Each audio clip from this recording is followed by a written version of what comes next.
Bismillahirrahmanirrahim. Elhamdülillahi vessalatu vesselamu ala nebiyhi amma ba'd. Assalamu alaikum ve rahmatullahi ve berekatuh. Hurmatlı Müslüman ağayın tuğanlar, hurmatlı Özgün şaharının turgundары, qonoqtары, bugünkü Cuma günüңүздөр ma'rik bolsun. Biz Oş Oblustuk Kaziyatı жылдык iş merçeminde oblustun eliminden türegidiriп жолугушуу иш-чараларында мерчемге алганбыз. Буга чейин biz din kızmatkerleri menen gana çoğulup, alar menen süйлөшүp, köy-köyün jerinden ugup, jana tiyешелүү maselelерди talkalao үчүn жыйындарды уюштуруp келгенбиz. Андан сырткары жергиликтүү бийлик менен жанагындай келишип, биргеликте график түзүп, тиешелүү жыйындар залында ошол акимчиликтин же болбосо маданият үйлөрүндө жалпы эле эл каймактары менен жолугуп, ал жерде маселелерди өткөргөнбүз. Андан кийин ысырапчылыктын алдын алуу боюнча эл башкарган аксакалдар, бийлер, соц тармактардын ошол социалдык эмелерде иштеген кызматкерлер болуп баардыгы менен жолукканбыз. Эми бир гана нерсе, ошол ар бир райондун борборунда жума мечитинде намаз көй туугандар менен да жолугушуп, алар менен да баарлашып келебиз деген эмебиз бар эле, планыбыз. Насип экен бүгүн сиздерге келип отурабыз. Буга чейин бир канча райондордо болдук.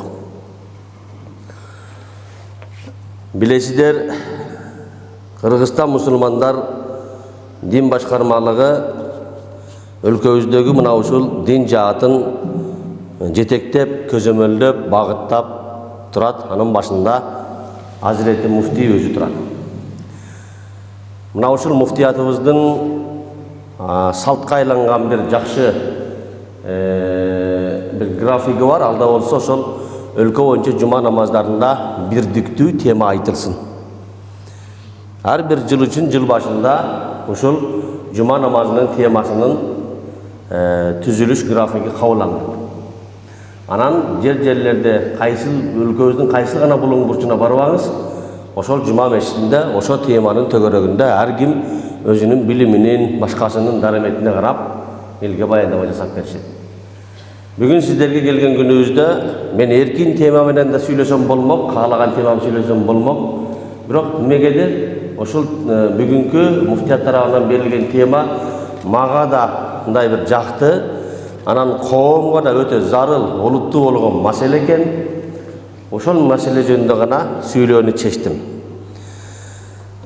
Аллах табарака ва таала Кур'анда Ниса сүрөсүнүн 11-аятында мындай дейт. Estağfirullah. Tabarrukan ayat менен баштайлык. Bismillahirrahmanirrahim.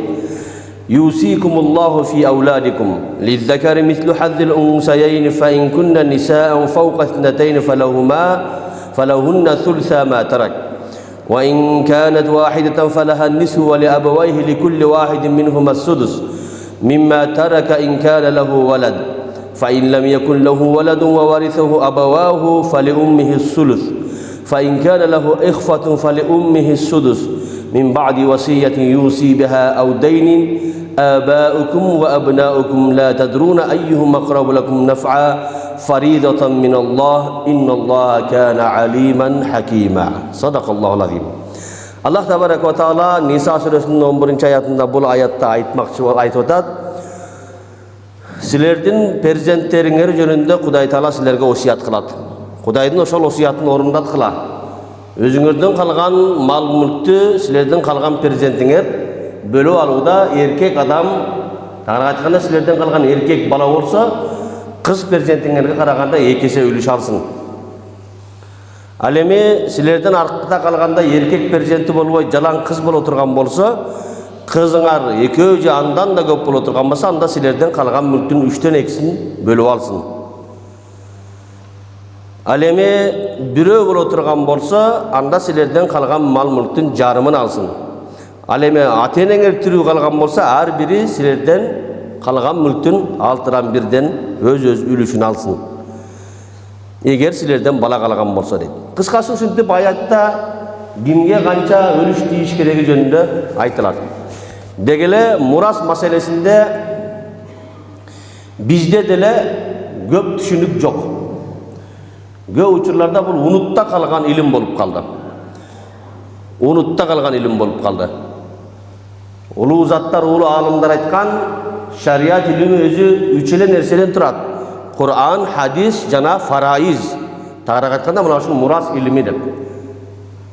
Muras ilimi bugün günde unutta kalıp, köp uçurlarda bunu buga kaydıgerlik kılgandыкtan adamlar biz bilip bilbey öz bir tuğandarımыздın akısına kirip kalış kovupturda bolup otadı. Degele bu ayattın düşüşünün, busul ayattın nazil bolusunun sebebi emne? Kur'an'da bir ayat düşken bolsa, anın sababı nüzul dep koyat, nazil bolusunun özünçe bir sebepleri görsetiledi. İmam Tirmizi rahmatullahi aleyhi özünün sunanında bir hadis keltiret. Bu hadisli Cabir ibn Abdullah radıyallahu anhu rivayet kılgan. Ja'at imra'atu Sa'd ibn Rabi' bibneteyha min Sa'din ila Resulillah sallallahu aleyhi ve sellem.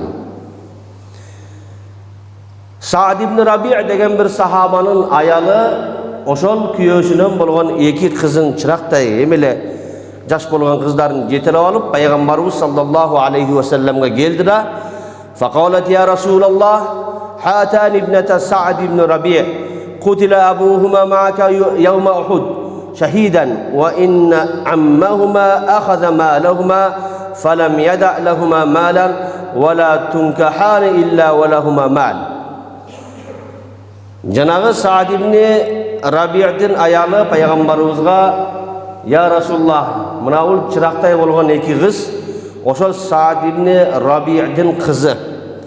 Alemi menin joldoşum bilesiz siz menen çoğu Uhud kazatına katışıp şehit düştü.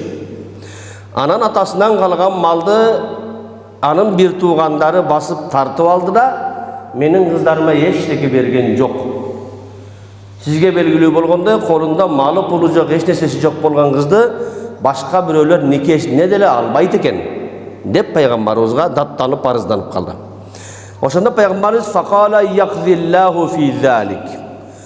Bu mesele jönünde Huday Taala'nın özü hüküm kılat dep aytты.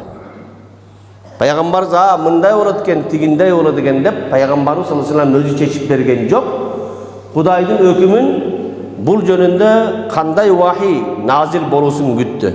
Anan jana men jogorуда okugan Nisa suresinin 11. ayatda düşüp kimge kança ölüş deyiş keregi jönünde Allah Taala aytıp bergen. Anan Peygamberimiz sallallahu aleyhi ve sellem oşol Sa'd ibn Rabi'din bir tuğanın çıkırıp janağı bir tuğanından kalgan mal mülktün 3'ten eksin oşol bir tuğanının iki kızına bölüp ber. Kalganın özüň al.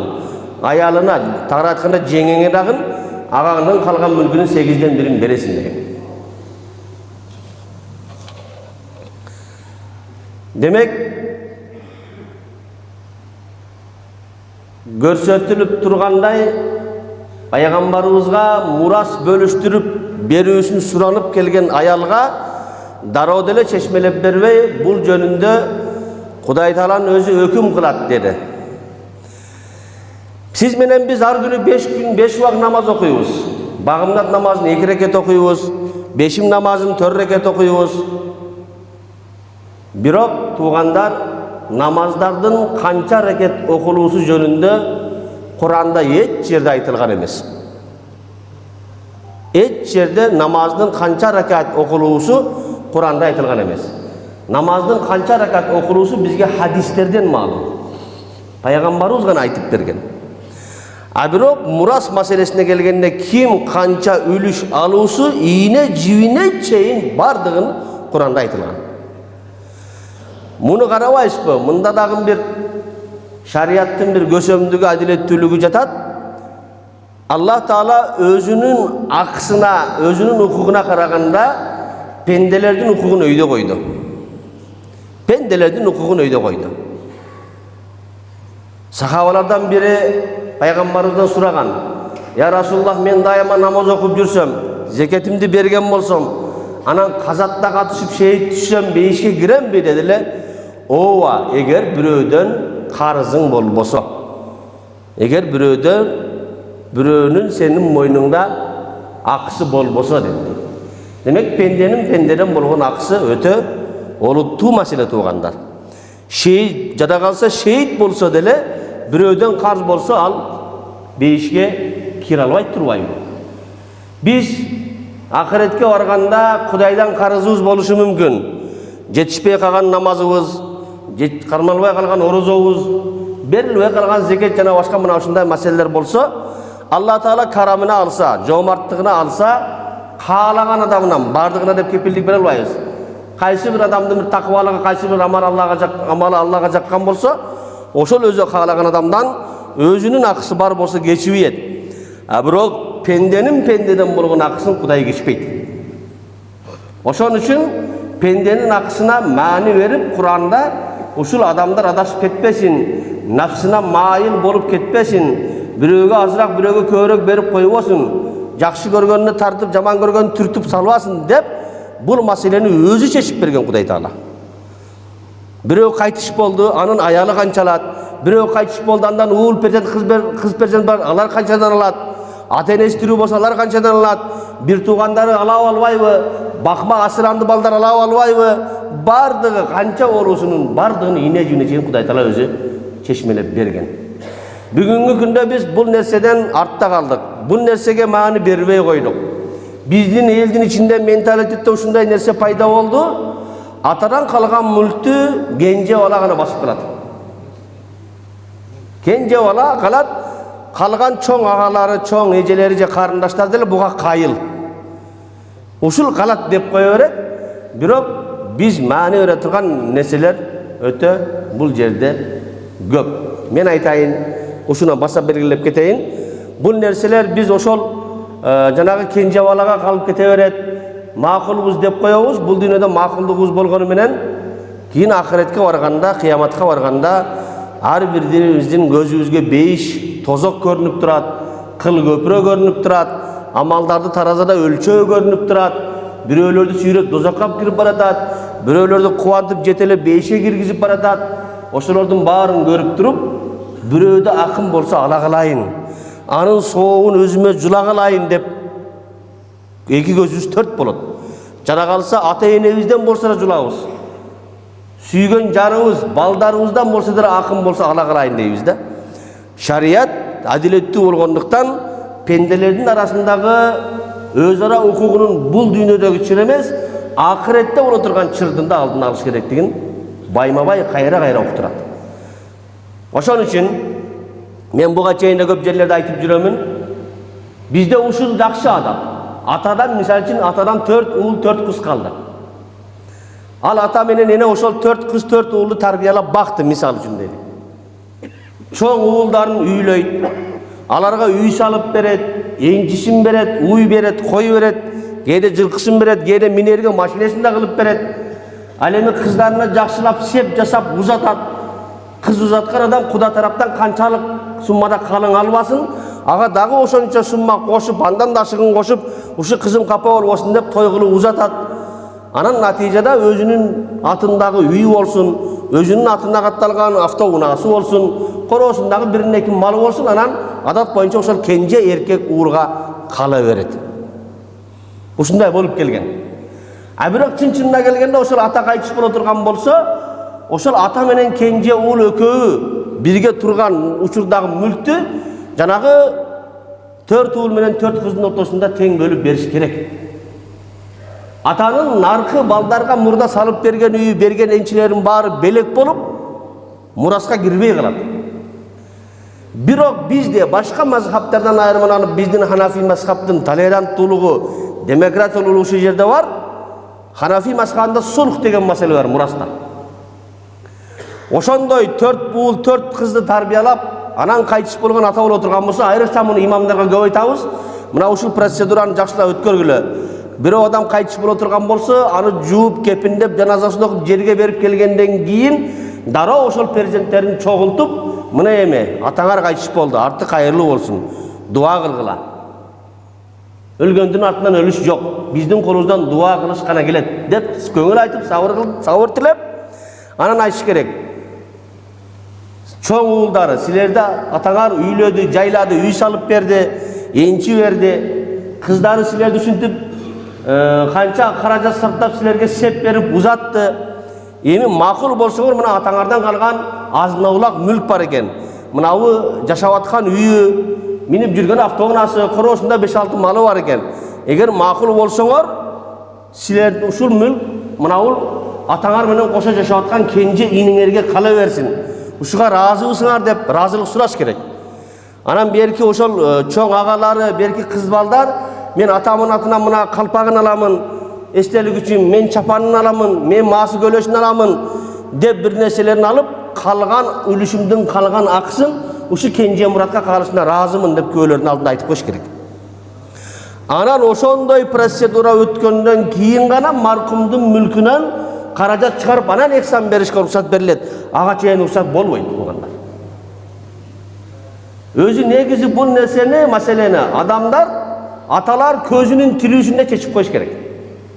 Marazul maut dep koyup ölüm töşөгüne jata elek kezde ölüm töşөгüne jatıp kal elek kezde densoluğu çıң bolganda özü oşol baldarın kızların çoğultup baldarım oşo men silerge üy salıp berdim, mınday kıldım, teginde kıldım, kızlarım silerge anda mınday kıldım, bilip algıla. Mına menin atımda tuzgan üy, avtouna olsun, malkalı olsun, mına Kenje Murat'tıkı men berdim.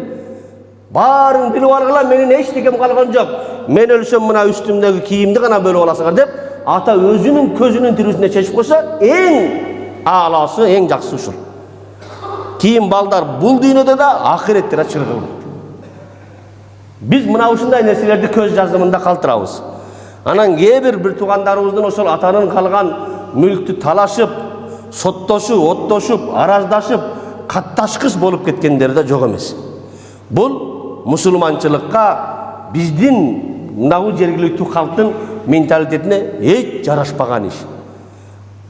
Эми бул нерсени ошол шарият эмесинен кабарсыз болгон, азыркы мен айткан нерселерден көбүрөөк кабары жок адамдар мына ушундай кадамдарга барат.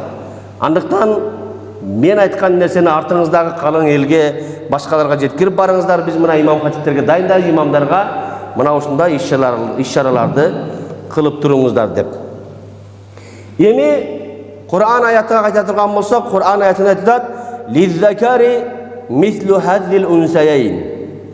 Eger silerden perzentler kalıp uğul da kız da perzentinger kalgan bolsa artыңарда, uğul perzentler kız baldarga karaganda ekesi göv alsın degen Kudayдын osiyatı var. İslamga taşatууну kalagandar, İslamga kara mürtözlük kılgandar uşu жерден de ayıptашıp karabaysыңар, mına İslam kız balаны akarat kılıp atat. Kız balanın emne kemçiligi var ki atadan kalgan murasta bala uğur balaga karaganda jarım alat. Ne bu jarım jambı? Siler ekinci sotko koyasыңар kız baldardır hep bizge dağılı taşırgız kelet. Bunun hikmeti emne? Kuday Teala emne üçün müntip buyurdu. Atadan kalgan mülktü uğur bala kız balaga karaganda emne üçün ekesi alat. Bunu tarjımaldap bersem hazır. Ulamalarımız bizge bunun hikmetini aytıp bergenini aytsam, bizdin dindin dağı da adilettүү ekendigine tam berip jakağınızды karmabas karağınız yok. Misal üçün alımlarımız aytat, bir adam kaytış bolduran andan bir uğul bir kız kaldı. Bir uğul bir kız kaldı. Eköy teң boyuğa jetip turat. Biri üylenem dep, biri turmuşka çıgam dep turgan jaş perzentleri kaldı. Markumdan 3000 som kaldı, misal için. Ereje boyunca ne kılabız? 2000 somun erkek balasına veremiz, 1000 somun kız balaga veremiz. Mına uşuntu bölüp bersek, İslam'dın düşmanları uşul adiletsizlik, sizler 1,5 somdan bölüp berişiңер gerek deydi. Teң bölüp berişiңер gerek deydi. Emi karap görüңüz, İslam'dın adilettүүлügü, İslam'dın toleranttуулугу ушунда üy bülöde ata var, ene var, erkek var, ayal var. Jaşao tiriçilikte ötkörүүдө oşol üy bülönü bagış mildeti erkektin moynunda. Erkektin adal kesip menen sırttan taap kelgenin üyde ayal taza kılıp bışırıp berip bagat. Mildet uşul. Biz ayallarımızды kordobayбыз. Biz ayallarımızды akarat kılıp kordop bir oğur jumuşlarga salbayбыз. Şахталарда işletpeybiz. Kuruluşlarda işletpeybiz. Mal baktırbayбыз. Bizdin ayallar taza olup, taza jürüp, iğne olup, balanın terbiyasını kılış gerek. Kalıgan oğur jumuşlar, mildetler, joopkerçilikler bardığı siz menen biz erkeklerдің mildeti moyunuzda. Janağı atadan kalgan bir oğul bir kız bolsa, andan kalgan 3000 so'm bolsa, erkek balaga 2000 so'm, kız balaga 1000 so'm berdik. Emi andan narjagın karap köreli. Ekөө teң mine üylöneyim dep turat deydi. Kalыңdın baası da 2000 so'm deyli. Erkek üyleniş gerek, atadan kalgan 2000 so'mdu alıp kalın üylene turgan kız balasıga 2000 so'm kalın berip koysa, özünde işteki yok. Al dağın ne kılış gerek? Dağın al nikesini algan ayaldı dağı bağış mildeti turad ele. Al endi boyga jetken kız bolsa atadan 1000 so'm ele aldı. Al mına turmuşka uzamakçı bolup otat. Anda joopkerçilik yok üy bilenin bağış. Joopkerçilik yok. Biroq kimge turmuşka çıksa al ağa dağın 2000 so'm kalın beret. Mına uşintip kız balanın özünün jaşoosу biyagынан olanat. Demek erkek balanın jaşoo tirичилигиндеги joopkerçiligi bolgondugu üçün mına uşunday kırılgan. Dagın bir mesele var. Birөө kaytış boldu. Anın perzenti yok, biroq ata-enesi var. Jana bir tuğandары var. Bir görünüş var. Ata-enesi gana var. Bir tuğanı da yok. Baldары da yok bola turgan bolsa, anda apası.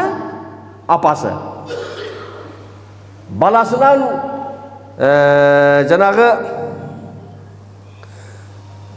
azı qarap koyun.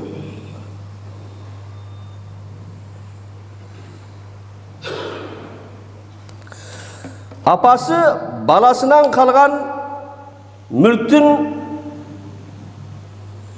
jarımını aladi. Misali, birөө kaytış boldu, anın ata enesi gana var, başka hiç kimi yok. Baldары da yok, bir tuğandары da yok. Enesi jarımını alsa, atası kalganı muras bolup aladi.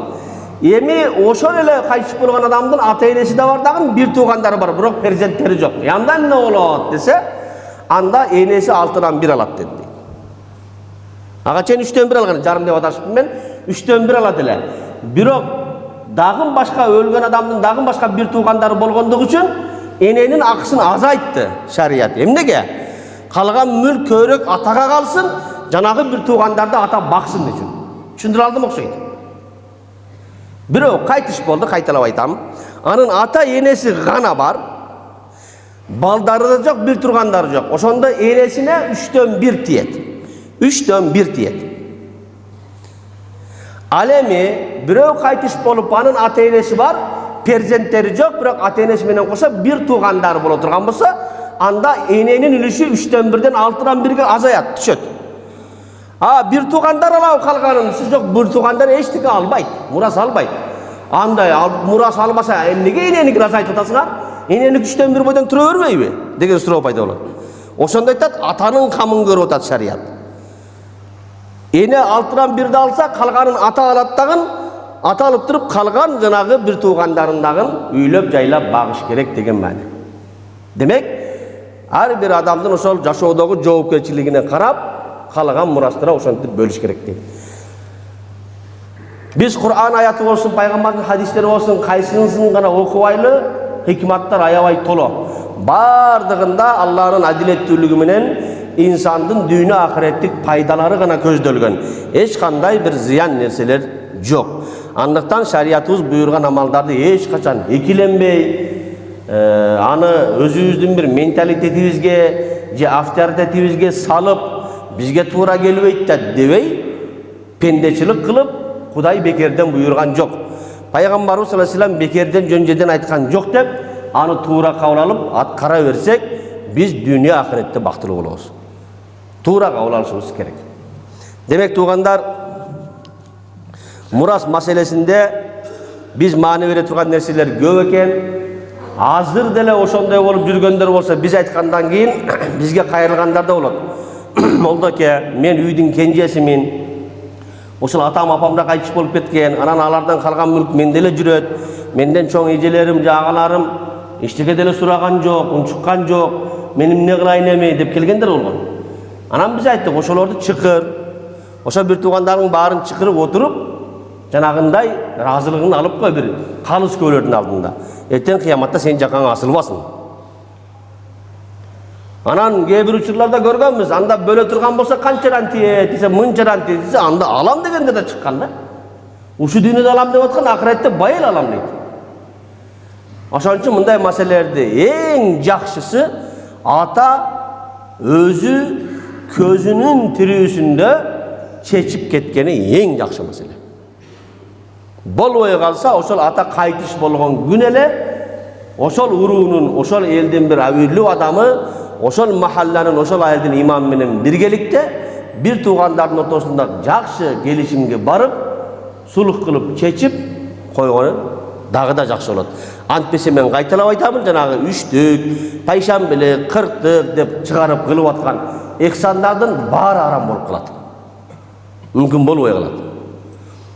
Биз молдакелер көп эме кылабызга, жанагы өлгөн жерден жегенге болбойт, дасторкон жайып келгендерге тамак аш бергенге болбойт деп атканыбыз ошол эки себептен болбойт да. Бирөөсү аза, мусибат болгондуктан. Бирөө кайтыш болуп атса, аерге барып тойго окшотуп алып, жилик талашып, устукан талашып, ар нерсени талашып жегендик бул туура эмес көрүнүш. Адамгерчилик логика менен караганда, бирөө кайтыш болгон жерге барып, ошол кайтыш болгон адамдын жакындарына кайра тамак беришибиз керек. Мына өзөк жалгап ал, мынаны жеп ал, мынаны ичип ал. Өлгөндүн аркасынан өлүш жок, дуа кыл, белиңди бекем кыл, сабыр кыл деп ошолорго тамак алып кирип беришибиз керек өзү. Аза болуп атат. Экинчи тоскоолдук мына ушу мурас маселеси. Биринчи себеп аза маселеси 3 күндө арылат. 3 күндөн кийин аза токтойт. Эми эксан берүүгө жол ачылат. А бирок мурас маселесине келгенде чечип койсо бир күндө эле чечилет. Чечпей койсо жылдап жүрө берет дагы. Эми баары бир маркумдун мүлкүнөн башкаларга эксан беришке баары бир тыюу тура берет. Ошондуктан буга маани беришибиз керек туугандар мурас маселесинде. Анан мурас дегенде ошол калган атадан, жакын адамдан калган бир мал мүлк болот. Анан айтайын дегеним, бизге материальный эмес, моральный нерселерден мураска калган туугандар. Ата бабаларыбыздан өтө жакшы адеп ахлактар, өтө жакшы каада салттар бизге мурас болуп калган. Биз мына ушуларды таза ойдон сактап, бузбай келечек муунга өткөрүп беришибиз керек. Биздин Борбордук Азиянын жашаган эли, өзбек бололу, кыргызбызбы, тажик, казакпызбы, биз адеп ахлакта дүйнө боюнча биринчи орунда турабыз десек, аша чаппагандык болсо керек. Бүтүн дүйнө эли адепти бизден үйрөнсүн десек, мактангандык болбосо керек. Басып турганда, дасторкондо отуруп тамак жегенде, улууну урматтап төргө отурганда, улуу тамакка кол салмайын, кол салбайбыз, улуулар тамактан чыкпайын, колубузду албайбыз. Аялдарды урматтоолу, жана башка баскан турганыбыз, жашообуз, өз ара маданиятыбызда биз ата-бабалардан мына ушул нерсени ыйык мурас катары алганбыз туугандар. Аны менен бирге биз жашап аткан мына ушул бейиштин берметиндей болгон жер да сиз менен биз үчүн мурас. Ата-бабаларыбыздын канына сугарылган бул мекен. Канчалаган кыйын аталарыбыз, Жусуп Абдурахманов, Абдыкадыр Орозбеков, Касым Тынысталов сыяктуу кыйын адамдар канын берип, жанын берип, ушу мамлекет эгемендүү болсо экен, ушул эл эркин жашаса экен деп канын төгүп кетти туугандар. Бизге ушул жерди мурас калтырды. Бул жерибиз да бейиштей эле жер. Жаздай, жайдай, күзү-күздөй, кышы-кыштай болот. 4 мезгилдин баары кайталанат. Жер бетиндеги менмин деген ширин мөмөлөрдүн баардыгы бизде пышат. Жүзүм дейсизби, коон, дарбыз дейсизби, анжир, сабдалы, гилас, койчу. Жок, мөмөнүн өзү жок бизде. Малыбыз оттой турган жайлоолорубузду, жайыттарыбызды караңыз. Булар да бизге ата-бабабыздан мурас калган. Демек, мураска да кыянат кылбашыбыз керек туугандар. Ата-бабадан калган жерди, ата-бабабыздан калган мына ушундай каада салтты, үрп-адатты, маданиятты дагы биз жерибей, бузбай, жакшы кармап, келечек буунга да ошо ойдон өткөрүп бериш биздин милдетибиз. Атадан калган мурас, байлык, ошол мал мүлктү алдыңыз, анан алып, аны каалагандай чачтыңыз. Зынага бардыңыз, кумар ойнодуңуз, арак ичтиңиз, жаш жигиттер болсо кыздарды машинеге салып алып, жыргап, чардап жүрдү. Анам бияқтан байқаған адам айтады, ақмақ қана десе, адам емес тұрбайбы. Мұның атасы байқұс бешенетер менен қанша қиналып ушунча байлық топтады эле. Мына өлүп калды да баласы эми ушинтип чачып атат муну. Мунун бели ооруган эмес да. Де ошо балага наалат айтабыз. Анын сыңарында биз ата бабадан калган моралдык мурас нерселерге дагы ушундай кайдыгер мамиле жасай турган болсок, анда биз өзүбүздү жемелешибиз керек болот да. Биз улутту жоготуп алабыз. Биз мекенди жоготуп алабыз. Биз өзүбүздү жоготуп алабыз туугандар.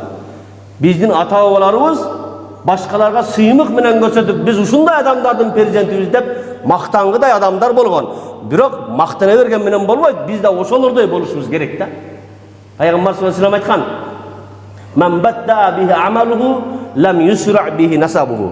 Кимди амалы сусайтып артка тарта турган болсо, эртең кыяматта анын ата теги алдыга шүйрөп кете албайт деген. Биз кыйын ата бабаларыбыз менен мактанып, ушундай адамдардын авладыбыз, перзентибиз дегенибиз менен өзүбүз аларга татыктуу болбосок, мактанганыбыз бир өз болуп калат.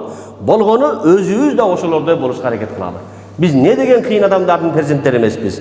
Имам Сараксинин, Бурханыддин Маргаланидин, Имам Бухари, Имам Термизи, Амур Темир, Манас, мына ушундай дүйнөгө даңк кеткен, бүтүндөй элди башкарган, бүтүндөй элдин маданиятта, илимде артына салып ээлчиткен адамдардын урпактарыбыз, биз ошолорго татыктуу болойлук. Ошол нерселер бизге мурас болуп калды. Кудай Таала баарыбызга туура түшүнүк берсин. Ошол кыйын аталарыбыздай элге, жерге, динге күйгөн чыныгы атуул мусулмандардан бололу.